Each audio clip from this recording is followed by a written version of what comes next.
प्रिय भक्तजनों, आइए अब सुनते हैं बृहस्पतिवार व्रत विधि एवं कथा। बृहस्पतिवार के व्रत की विधि। बृहस्पतिवार के दिन जो स्त्री पुरुष व्रत करे उसको चाहिए कि वे दिन में एक ही समय भोजन करे, क्योंकि बृहस्पतिश्वर भगवान का इस दिन पूजन होता है। भोजन पीले चने की दाल आदि का करें, परंतु नमक नहीं खावें और पीले वस्त्र पहने। पीले ही फलों का प्रयोग करें। पीले चंदन से पूजन करें। पूजन के बाद प्रेम पूर्वक गुरु महाराज की कथा सुननी चाहिए। इस व्रत को करने से मन की इच्छाएं पूरी होती हैं और बृहस्पति महाराज प्रसन्न होते हैं। धन, पुत्र, विद्या तथा मन वांछित फलों की प्राप्ति होती है। परिवार को सुख तथा शांति मिलती है। इसलिए यह व्रत सर्वश्रेष्ठ है और अति फलदायक सभी स्त्री व पुरुषों के लिए है। इस व्रत में केले का पूजन करना चाहिए। कथा और पूजन के समय मन, क्रम, वचन से शुद्ध होकर जो इच्छा हो बृहस्पति देव से प्रार्थना करनी चाहिए। उसकी इच्छाओं को बृहस्पति देव अवश्य पूर्ण करते हैं, ऐसा मन में दृढ़ विश्वास रखना चाहिए। बृहस्पतिवार की कथा। एक समय की बात है कि भारतवर्ष में एक नरपति राज्य करता था। वह बड़ा ही प्रतापी और दानी था। वह नित्य प्रतिदिन मंदिर में दर्शन करने जाता था। वह ब्राह्मण और गुरु की सेवा किया करता था। उसके दरवाजे से कभी भी कोई निराश होकर नहीं लौटता तथा वह प्रत्येक गुरुवार को व्रत रखता एवं पूजन करता था। हर एक दिन गरीबों की सहायता करता था, परंतु यह सब बातें उसकी रानी को अच्छी नहीं लगती थी। वह ना व्रत करती और ना किसी को एक दमड़ी तक दान में देती थी तथा राजा से भी ऐसा करने को मना किया करती थी। एक समय की बात है कि राजा शिकार खेलने वन को गए थे। घर पर रानी और दासी थी। उस समय गुरु बृहस्पति देव एक साधु का रूप धारण कर राजा के दरवाजे पर भिक्षा मांगने गए तथा भिक्षा मांगी तो रानी कहने लगी, हे साधु महाराज, मैं इस दान और पुण्य से तंग आ गई हूँ। मेरे से तो घर का कार्य ही समाप्त नहीं होता। इस कार्य के लिए तो मेरे पतिदेव ही बहुत हैं। अब आप इस प्रकार की कृपा करें कि यह सब धन नष्ट हो जाए तथा मैं आराम से रह सकूं। साधु बोला, हे देवी, तुम तो बड़ी विचित्र हो। संतान और धन से कोई दुखी नहीं होता, इसको सभी चाहते हैं। पापी भी पुत्र की और धन की इच्छा करता है। अगर आपके पास धन अधिक है तो भूखे मनुष्यों को भोजन कराओ, प्याऊ लगवाओ, ब्राह्मणों को दान दो, धर्मशाला बनवाओ, कुआं, तालाब, बावड़ी, बाग बगीचों आदि का निर्माण कराओ। निर्धन मनुष्यों की कुंवारी कन्याओं का विवाह कराओ और अनेकों यज्ञ आदि धर्म करो। इस प्रकार के कर्मों से आपकी कुल और आपका नाम परलोक में सार्थक हो एवं स्वर्ग की प्राप्ति होगी। मगर वह रानी इन बातों से खुश ना हुई। वह बोली, हे साधु महाराज, मुझे ऐसे धन की भी आवश्यकता नहीं जिसको और मनुष्यों को दान दूं तथा जिसको रखने और उठाने में मेरा सारा समय ही बर्बाद हो जाए। साधु ने कहा, हे देवी, तुम्हारी ऐसी इच्छा है तो ऐसा ही होगा। मैं तुम्हें बताता हूँ, वैसा ही करना। बृहस्पतिवार के दिन घर को गोबर से लीपना, अपने केशों को धोना, केशों को धोते समय स्नान करना, राजा से कहना वह हजामत करवाए, भोजन में मांस मदिरा खाना, कपड़ा धोबी के यहाँ धुलने डालना। इस प्रकार 7 बृहस्पतिवार करने से तुम्हारा सब धन नष्ट हो जाएगा। ऐसा कहकर वह साधु महाराज वहां से अंतर ध्यान हो गए। रानी ने साधु के कहने के अनुसार वैसा ही किया। 3 बृहस्पतिवार ही बीते थे कि उसका समस्त धन नष्ट हो गया और भोजन के लिए दोनों समय तरसने लगे, सांसारिक भोगों से दुखी रहने लगे। तब वह राजा रानी से कहने लगा कि रानी, तुम यहाँ पर रहो, मैं दूसरे देश को जाऊं, क्योंकि यहाँ पर मुझे सभी मनुष्य जानते हैं, इसलिए कोई कार्य भी नहीं कर सकता। देश चोरी परदेश भीख बराबर है। ऐसा कहकर राजा परदेश चला गया। वहां जंगल को जाता और लकड़ी काट कर लाता और शहर में बेचता। इस तरह जीवन व्यतीत करने लगा। इधर राजा के घर रानी और दासी दुखी रहने लगी। किसी दिन भोजन मिलता और किसी दिन जल पीकर ही रह जाती। एक समय रानी और दासी को 7 रोज बिना भोजन के व्यतीत हो गए। तो रानी ने अपनी दासी से कहा, हे दासी, यहाँ पास ही के नगर में मेरी बहन रहती है। वह बड़ी ही धनवान है। तू उसके पास जाओ और 5 सेर पेझर मांग ला, जिससे कुछ समय के लिए गुजर हो जाएगी। इस प्रकार रानी की आज्ञा मानकर दासी उसकी बहन के पास गई और रानी की बहन उस समय पूजन कर रही थी, क्योंकि उस रोज बृहस्पतिवार था। जब दासी ने रानी की बहन को देखा और उससे बोली, हे रानी, मुझे तुम्हारी बहन ने भेजा है। मेरे लिए 5 सेर बेझर दे दो। इस प्रकार दासी ने अनेक बार कहा, परंतु रानी ने कुछ उत्तर ना दिया, क्योंकि वह उस समय बृहस्पतिवार की व्रत कथा सुन रही थी। इस प्रकार जब बांदी को किसी प्रकार का उत्तर नहीं मिला तो वह बहुत दुखी हुई एवं क्रोध भी आया और लौटकर अपने गांव रानी के पास आकर बोली, हे रानी, तुम्हारी बहन तो बहुत ही बड़ी आदमिन है, वह छोटे मनुष्य से बात भी नहीं करती। इसलिए मैंने उससे कहा तो उसने कोई उत्तर नहीं दिया। मैं वापस चली आई। रानी बोली, हे दासी, इसमें उसका कोई दोष नहीं है। जब बुरे दिन आते हैं तब कोई सहारा नहीं देता। अच्छे बुरे का पता आपत्ति में आकर ही लगता है। जो ईश्वर की इच्छा होगी वही होगा। यह सब हमारे भाग्य का दोष है। इधर उस रानी ने देखा कि मेरी बहन की दासी आई थी, परंतु मैं उससे नहीं बोली। इससे वह बहुत दुखी हुई होगी। यह सोच कथा को सुन और विष्णु भगवान का पूजन समाप्त कर वह रानी बहन के घर चल दी और जाकर अपनी बहन से कहने लगी कि हे बहन, मैं बृहस्पतिवार का व्रत कर रही थी। तुम्हारी दासी गई, परंतु जब तक कथा होती है तब तक ना उठते हैं और ना बोलते हैं, इसलिए मैं ना बोली। कहो दासी, क्यों गई थी? रानी बोली, बहन, हमारे अनाज नहीं था। वैसे तुमसे कोई बात छिपी नहीं है, इस कारण मैंने दासी को तुम्हारे पास 5 सेर बेझर लाने के लिए भेजा था। रानी बोली, बहन देखो, बृहस्पति भगवान मनोकामना पूर्ण करते हैं। देखो, शायद तुम्हारे घर में अनाज रखा हो। इस प्रकार का वचन जब रानी ने सुना तो घर के अंदर गई और वहां उसे एक घड़ा बेझर का मिला। तब तो रानी और बांदी को बहुत खुशी हुई और दासी कहने लगी, हे रानी, देखो, वैसे हमको जब अन्न नहीं मिलता तो हम रोज ही व्रत करते हैं। अगर इनसे व्रत की विधि और कथा पूछ ली जाए तो इसे हम भी किया करें।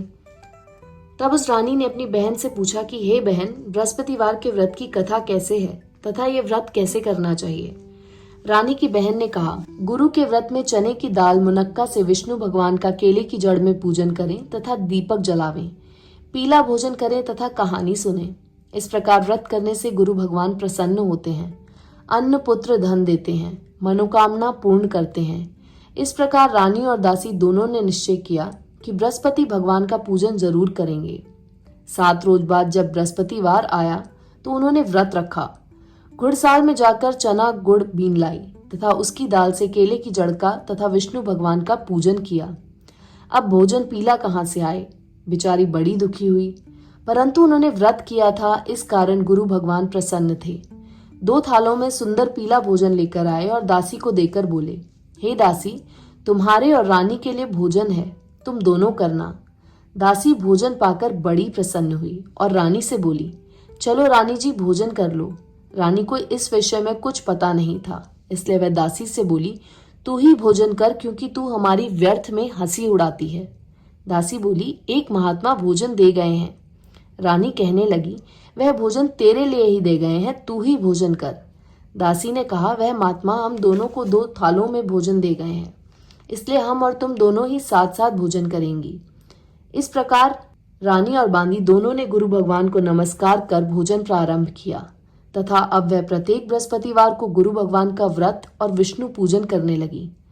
बृहस्पति भगवान की कृपा से फिर रानी और दासी के पास धन हो गया। रानी फिर उसी प्रकार आलस्य करने लगी।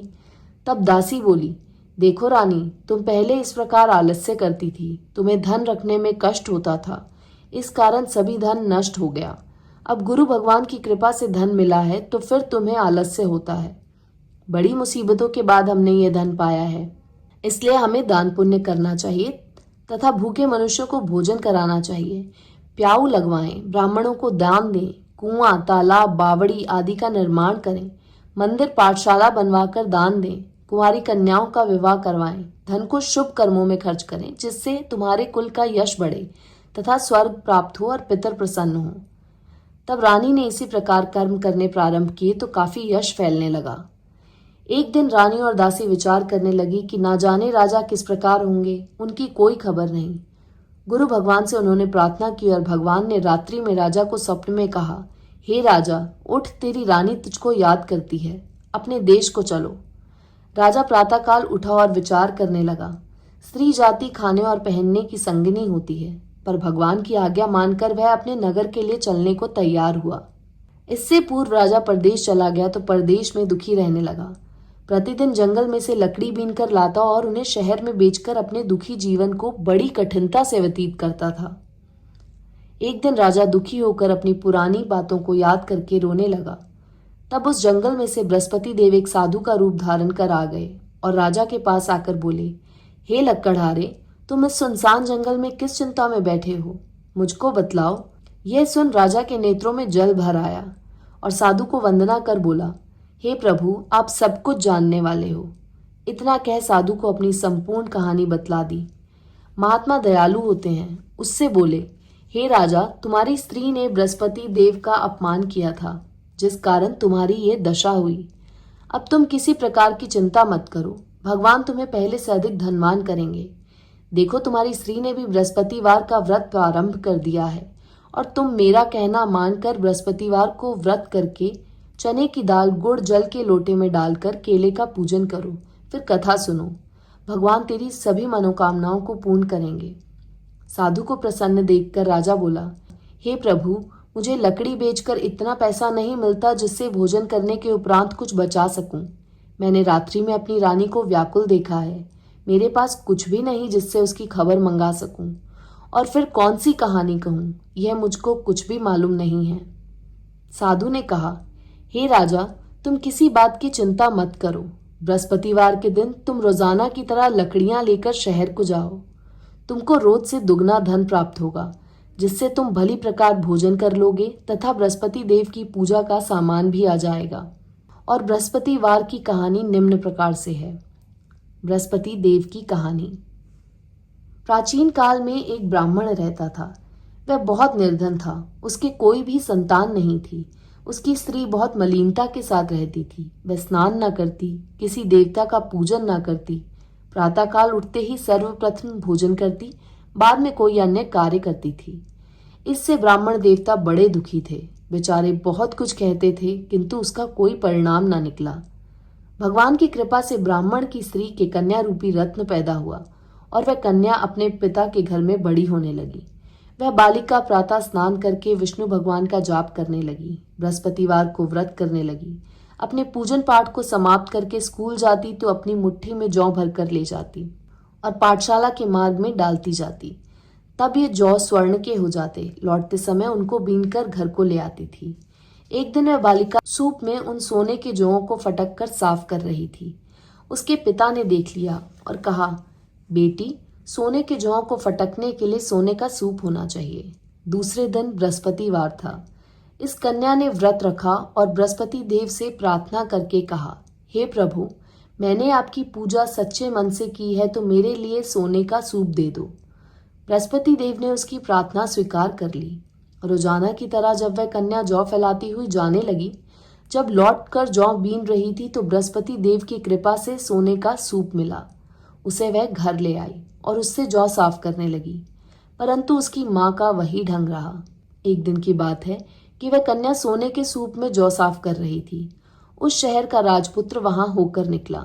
इस कन्या के रूप और कार्य को देखकर मोहित हो गया तथा अपने घर आकर भोजन तथा जल त्याग कर उदास होकर लेट गया। राजा को जब इस बात का पता लगा तो अपने प्रधानमंत्रियों के साथ उसके पास गए और बोले, हे बेटा, तुम्हारा किसी ने अपमान किया है अथवा कोई और कारण हो सो कहो, मैं वही कार्य करूंगा जिससे तुम्हें प्रसन्नता हो। अपने पिता की राजकुमार ने बातें सुनी तो वह बोला, मुझे आपकी कृपा से किसी बात का दुख नहीं है। किसी ने मेरा अपमान नहीं किया है, परंतु मैं उस लड़की के साथ विवाह करना चाहता हूं जो सोने के सूप में जौ साफ कर रही थी। यह सुन राजा आश्चर्य में पड़ा और बोला, हे बेटा, इस तरह की कन्या का पता तुम ही लगाओ, मैं उसके साथ तेरा विवाह अवश्य ही करवा दूंगा। राजकुमार ने उस लड़की के घर का पता बतलाया। तब मंत्री उस लड़की के घर गए और ब्राह्मण देवता को सभी हाल बतलाया। ब्राह्मण की कन्या का विवाह राजकुमार के साथ हो गया। कन्या के घर से जाते ही पहले की भांति उस ब्राह्मण देवता के घर में गरीबी का निवास हो गया। अब भोजन के लिए भी अन्न बड़ी मुश्किल से मिलता था। एक दिन दुखी होकर ब्राह्मण देवता अपनी पुत्री के पास गए। बेटी ने पिता की दुखी अवस्था को देखा और अपनी माँ का हाल पूछा। तब ब्राह्मण ने सभी हाल कहा। कन्या ने बहुत सा धन देकर अपने पिता को विदा कर दिया। इस तरह ब्राह्मण का कुछ समय सुखपूर्वक व्यतीत हुआ। कुछ दिन बाद फिर वही हाल हो गया। ब्राह्मण फिर अपनी कन्या के यहाँ गया और सभी हाल कहा तो लड़की बोली, हे पिताजी, आप माता जी को यहाँ लिवा लाओ, मैं उसे विधि बता दूंगी जिससे गरीबी दूर हो जाए। वह ब्राह्मण देवता अपनी स्त्री को साथ लेकर पहुंचे तो पुत्री अपनी माँ को समझाने लगी, हे माँ, तुम प्रातःकाल उठकर प्रथम स्नान आदि करके विष्णु भगवान का पूजन करो तो सब दरिद्रता दूर हो जाएगी। परंतु उसकी माँ ने एक भी बात नहीं मानी और प्रातःकाल उठकर अपनी पुत्री के बच्चों की जूठन को खा लिया। एक दिन उसकी पुत्री को भी बहुत गुस्सा आया और एक कोठरी से सभी सामान निकाल दिया और अपनी माँ को उसमें बंद कर दिया। प्रातःकाल उसमें से निकाला तथा स्नान आदि करा के पाठ करवाया तो उसकी माँ की बुद्धि भी ठीक हो गई और फिर प्रत्येक बृहस्पतिवार को व्रत रखने लगी। इस व्रत के प्रभाव से उसकी माँ भी बहुत ही धनवान तथा पुत्रवती हो गई और बृहस्पति जी के प्रभाव से स्वर्ग को प्राप्त हुई तथा वह ब्राह्मण भी सुखपूर्वक इस लोक के सुख भोग कर स्वर्ग को प्राप्त हुए। इस तरह कहानी कहकर साधु देवता वहां से लोप हो गए। धीरे धीरे समय व्यतीत होने पर फिर वही बृहस्पतिवार का दिन आया। राजा जंगल से लकड़ी काटकर किसी शहर में बेचने गया। उसे उस दिन और दिन से अधिक पैसा मिला। राजा ने चना गुड़ आदि लाकर बृहस्पतिवार का व्रत किया। उस दिन से उसके सभी कलेश दूर हुए। परंतु बेचारा जब दोबारा बृहस्पतिवार का दिन आया तो बृहस्पतिवार का व्रत करना भूल गया। इस कारण बृहस्पति भगवान नाराज हो गए। उस दिन उस नगर के राजा ने विशाल यज्ञ का आयोजन किया तथा शहर में ये घोषणा करा दी कि कोई भी मनुष्य अपने घर भोजन ना बनावे, ना आग जलावे। समस्त नर नारी मेरे यहाँ भोजन करने आवे। इस आज्ञा को जो ना मानेगा उसके लिए फांसी की सजा दी जाएगी। इस तरह की घोषणा संपूर्ण नगर में करवा दी गई। राजा की आज्ञा अनुसार शहर के सभी लोग भोजन करने गए, लेकिन लक्कड़हारा कुछ देर से पहुंचा, इसलिए राजा उसको अपने साथ घर लिवा ले गए और ले जाकर भोजन करा रहे थे तो रानी की दृष्टि उस खूंटी पर पड़ी जिस पर उसका हार लटका हुआ था। वह वहां पर दिखाई नहीं दिया। रानी ने निश्चय किया कि मेरा हार इस मनुष्य ने चुरा लिया है। उसी समय पुलिस को बुलवाकर उसको जेल खाने में डलवा दिया। जब राजा जेल खाने में पड़ गया और बहुत दुखी होकर विचार करने लगा कि न जाने कौन से पूर्व जन्म के कर्म से मेरे लिए दुख प्राप्त हुआ है, और उसी साधु को याद करके रोने लगा जो कि जंगल में मिला था। उसी समय तत्काल बृहस्पति देव साधु के रूप में प्रकट हो गए और उसकी दशा को देखकर कहने लगे, अरे मूर्ख, तूने बृहस्पति देव की कथा नहीं करी, इस कारण तेरे को दुख प्राप्त हुआ है। अब चिंता मत कर, बृहस्पतिवार के दिन जेल खाने के दरवाजे पर 4 पैसे पड़े मिलेंगे, उनसे तू बृहस्पति देव की पूजा करना, तेरे सभी कष्ट दूर हो जाएंगे। बृहस्पतिवार के रोज उसे 4 पैसे मिले। राजा ने कथा कही। उसी रात्रि को बृहस्पति देव ने उस नगर के राजा के स्वप्न में कहा, हे राजा, तुमने जिस आदमी को जेल खाने में बंद कर दिया है वह निर्दोष है, वह राजा है, उसे छोड़ देना। रानी का हार उसी खूंटी पर लटका हुआ है। अगर तू ऐसा नहीं करेगा तो मैं तेरे राज्य को नष्ट कर दूंगा। इस तरह के रात्रि स्वप्न को देख राजा प्रातःकाल उठा और खूंटी पर हार देखकर लक्कड़हारे को बुलाकर क्षमा मांगी तथा राजा को योग्य सुंदर वस्त्र आभूषण देकर विदा किया तथा गुरुदेव की आज्ञा अनुसार राजा अपने नगर को चल दिया। राजा जब नगर के निकट पहुंचा तो उसे बड़ा आश्चर्य हुआ। नगर में पहले से अधिक बाग, तालाब और कुएं तथा बहुत सी धर्मशाला, मंदिर आदि बन गए थे। राजा ने पूछा, ये किसका बाग और धर्मशाला है? तब नगर के सब लोग कहने लगे, यह सब रानी और बांदी के हैं। राजा को आश्चर्य हुआ और गुस्सा भी आया। जब रानी ने यह खबर सुनी कि राजा आ रहे हैं तो उसने बांदी से कहा कि हे दासी, देख राजा हमको कितनी बुरी हालत में छोड़ गए थे, वह हमारी ऐसी हालत देखकर लौट ना जाएं, इसलिए तू दरवाजे पर खड़ी हो जा। आज्ञा अनुसार दासी दरवाजे पर खड़ी हो गई और राजा आए तो उन्हें अपने साथ लिवा लाई। तब राजा ने क्रोध करके अपनी तलवार निकाली और पूछने लगे, यह बताओ कि ये धन तुम्हें कैसे प्राप्त हुआ?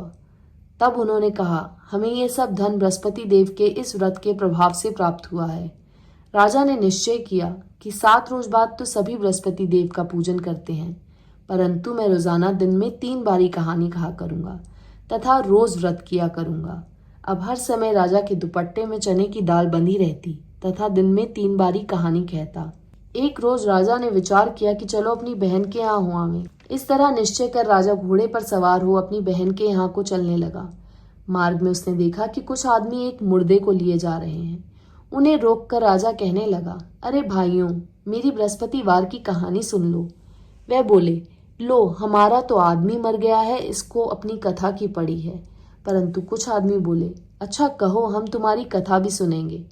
राजा ने दाल निकाली और जब कथा आधी हुई कि मुर्दा हिलने लग गया, और जब कथा समाप्त हो गई तो राम राम करके वह मनुष्य खड़ा हो गया।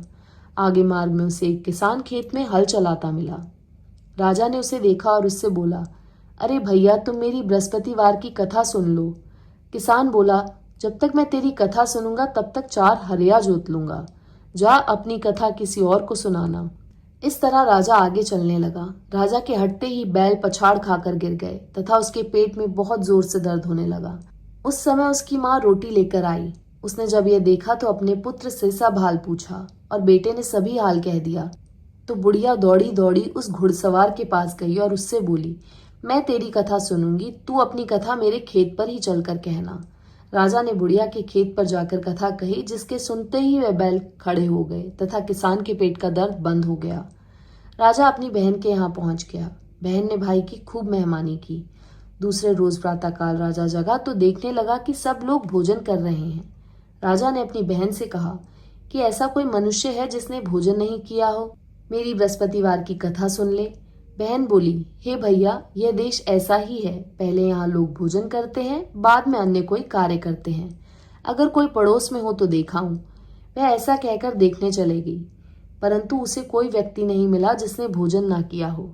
अतः वह एक कुम्हार के घर गई जिसका लड़का बीमार था।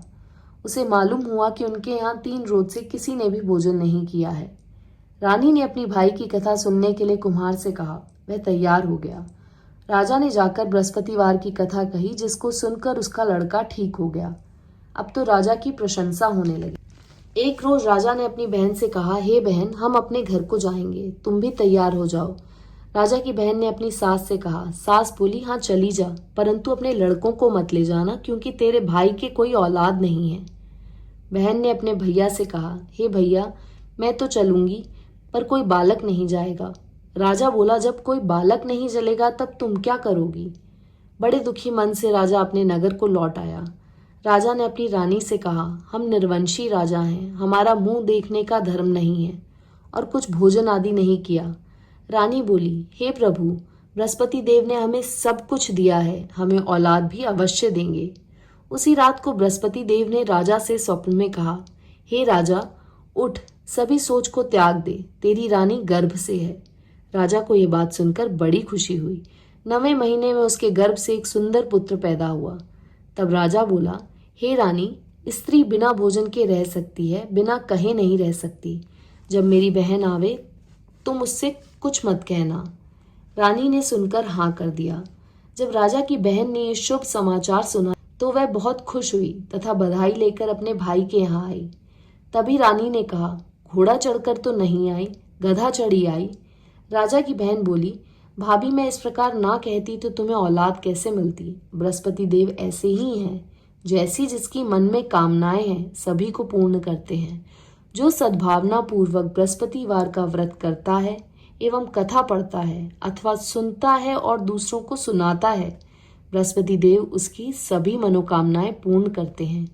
भगवान बृहस्पति देव उनकी सदैव रक्षा करते हैं। संसार में सद्भावना से भगवान जी का पूजन व्रत सच्चे हृदय से करते हैं तो उनकी सभी मनोकामनाएं पूर्ण करते हैं। जैसी सच्ची भावना से रानी और राजा ने उनकी कथा का गुणगान किया तो उनकी सभी इच्छाएं बृहस्पति देव जी ने पूर्ण की थी। इसलिए सबको कथा सुनने के बाद प्रसाद लेकर जाना चाहिए। हृदय से उनका मनन करते हुए जयकारा बोलना चाहिए। बोलो बृहस्पति देव भगवान की जय, विष्णु भगवान की जय। बृहस्पति देव की आरती। ओम जय बृहस्पति देवा, स्वामी जय बृहस्पति देवा। छिन छिन भोग लगाऊं, छिन छिन भोग लगाऊं, कदली फल मेवा। ओम जय बृहस्पति देवा। तुम पूरण परमात्मा, तुम अंतर्यामी, स्वामी तुम अंतर्यामी। जगत पिता जगदीश्वर, तुम सबके स्वामी। ओम जय बृहस्पति देवा। चरणामृत निज निर्मल सब पातक हरता। स्वामी सब पातक हरता। सकल मनोरथ दायक कृपा करो भरता। ओम जय बृहस्पति देवा। तन मन धन अर्पण कर जो जन शरण पड़े। स्वामी जो जन शरण पड़े। प्रभु प्रकट तब हो कर आकर द्वार खड़े। ओम जय बृहस्पति देवा। दीन दयाल दयानिधि भगतन हितकारी। स्वामी भगतन हितकारी। पाप दोष सब हरता भव बंधन हारी। ओम जय बृहस्पति देवा। सकल मनोरथ दायक सब संशय तारो। स्वामी सब संशय तारो। विषय विकार मिटाओ संतन सुखकारी। ओम जय बृहस्पति देवा। जो कोई आरती तेरी प्रेम सहित गावे। स्वामी श्रद्धा सहित गावे। ज्येष्ठानंद बंद सो निश्चय पावे। ओम जय बृहस्पति देवा। सब बोलो विष्णु भगवान की जय। बोलो बृहस्पति देव भगवान की जय। यदि आपको मेरे चैनल पर बृहस्पतिवार की कथा अच्छी लगी हो तो चैनल को सब्सक्राइब करें, लाइक करें और कमेंट में विष्णु भगवान की जय, बृहस्पति देव भगवान की जय लिखना ना भूलें। धन्यवाद।